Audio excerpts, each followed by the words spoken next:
लग्नानंतर होईलच प्रेम, प्रेमाचा कटू सत्य समोर येतो. नमस्कार मित्रांनो.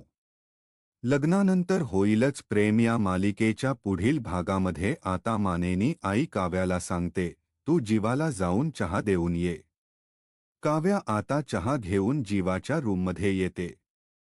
ती आत शिरते आणि बघते की जीवाने आपल्याला जे गिफ्ट दिलं होतं ते तुटून तिथे पडलं आहे.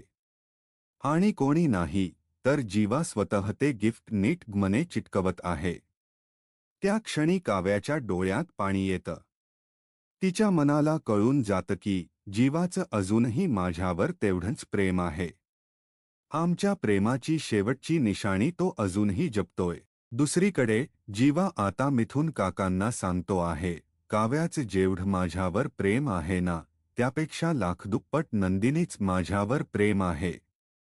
त्यासमय मी नंदिनीला कधीही धोका देऊ शकत नाही. डोळे बंद करून ती माझ्यावर खरं प्रेम करते. तेवढ्यात तिथे नंदिनी येते. जीवा नंदिनीला पाहून म्हणतो, नंदिनी, तुझ्या मनात काय चाललंय? प्लीज सांग मला.